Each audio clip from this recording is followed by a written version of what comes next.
بسم الله الرحمن الرحيم. هنعمل مع بعض النهارده ستريبس عالمي. شوفوا اللون والجمال والحلاوه. تعالوا مع بعض نشوف المقادير. تعالوا معانا نشوف هنعمله ازاي. هنعمل النهارده الستريبس من فيليه الفراخ، وممكن تعمل من الصدور عادي. ومعانا التتبيله بتاعتنا عباره عن طماطم وفلفل وتوم وبصل، هنضربهم في الخلاط وننزل بيهم على الفيليه، وننزل بمعلقه كزبره وبابريكا وفلفل اسود ومعلقه بهارات فراخ، ومعانا معلقه صويا صوص ومعلقه كبيره مستردة ومعلقتين كاتشب، ونقلبهم كويس.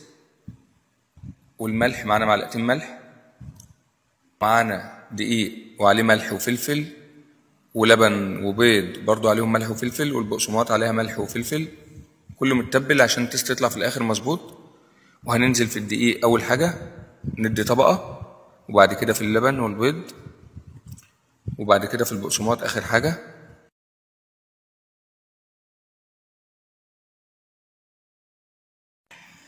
ودي الكميه بتاعتنا كلها بعد ما خلصناها، وهندخلها الفريزر لمده ساعتين. وكده طلع معانا من الفريزر، وهنقليه في الزيت، وهنحطه طبعا على قد حجم الطاسه اللي معانا علشان ياخد راحته في السوا. وطبعا الزيت معانا سخن جدا واحنا بننزل بقطع الستريبس. وكده خلاص هنطلعه من الزيت بعد ما استوى تماما. وشايفين لونه بسم الله ما شاء الله، حاجه تفتح النفس.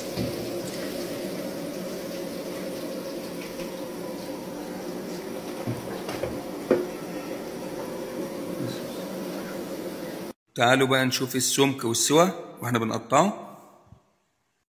انا معاكم الشيف مصطفى الدواخلي من اسره الوليمه، ومستنيين تعليقاتكم على وصفاتنا. بسم الله الرحمن الرحيم. هنعمل النهارده مع بعض الستيك المشوي على الفحم. صلوا بينا على النبي وتعالوا نشوف هنعمله ازاي مع بعض. معانا حته لحمه انتركوت، هننضفها بالشكل ده كده، الظهر بتاعها مش محتاجينه في حاجه، وهنقطعها مع بعض بالطريقه ديت شرايح كده ستيك. لازم بقدر الامكان الشرايح تبقى قد بعضها عشان السوا. تمام. والانتركوت من اطرى حتت اللحمه في السوا او في عمايل الستيك، تبقى كويسه جدا يعني ومناسبه. وكده بعد ما خلصنا تقطيع كل كميه، هنجهز التتبيله مع بعض. طبعا احنا عصرين بصل وفلفل وطماطم وتوم، ومعانا كزبره وجوز الطيب وملح وفلفل اسود وبهارات لحمه اللي هي 7 بهارات. هنضيف معانا معلقه كبيره صويا صوص، ومعلقه كبيره مستردة، ومعلقه كبيره كاتشب، وهنقلبهم طبعا مع بعض كويس قبل ما نحط اللحمه بتاعتنا. وهنضيف اللحمه وهنقلبها كويس مع التتبيله زي ما انتم شايفين مع بعض. وكده بعد ما اتبلت هندخلها التلاجة لمدة ساعتين، وبعد كده هنرصها في شبكة بالطريقة دي.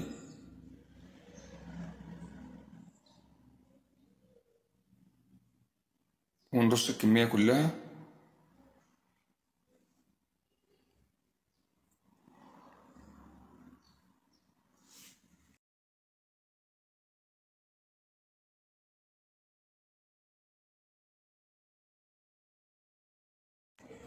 وبعد ما خلصنا الكمية كلها في الشبك، هنروح بيها على الفحم. هنديها صدمة من كل ناحية لمدة 5 دقايق. وكده بعد ما خلصت على الفحم خالص، بس هي طبعا لسه مستوتش، هنرصها في صينية فيها بصل وفلفل وطماطم متبلين طبعا. هنرصها بالشكل الجميل ده، وبعد كده هندخلها الفرن لمدة ساعة على نار متوسطة. وكده بعد ما طلعت من الفرن معانا، شايفين الجمال والحلاوة بسم الله ما شاء الله، والسوا بتاعها والطعم والريحة حاجة جميلة جدا. وألف هنا وشفا.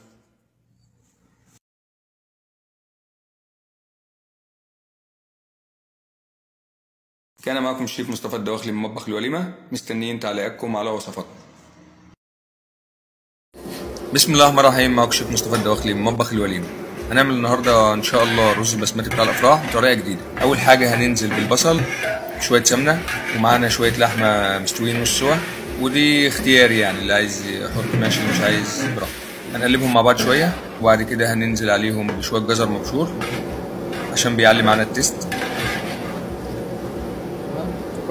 ونقلبهم شوية مع بعض. وبعد كده هننزل بالبهارات، معانا ورق لورا وبهارات اللي هي 7 بهارات، وفلفل اسود، وهنقلبهم مع بعض كويس. وبعد كده هننزل عليهم بصلصة طماطم.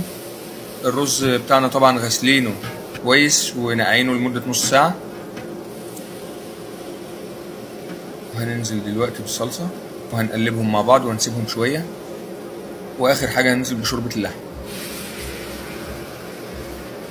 وزي ما انتوا شايفين بسم الله ما شاء الله، لون الرز حاجة تفتح النفس، والطعم كمان بسم الله ما شاء الله جميل جدا، وبألف هنا وشفا. ومستنيين استفساراتكم وتعليقاتكم على وصفاتنا. سلام.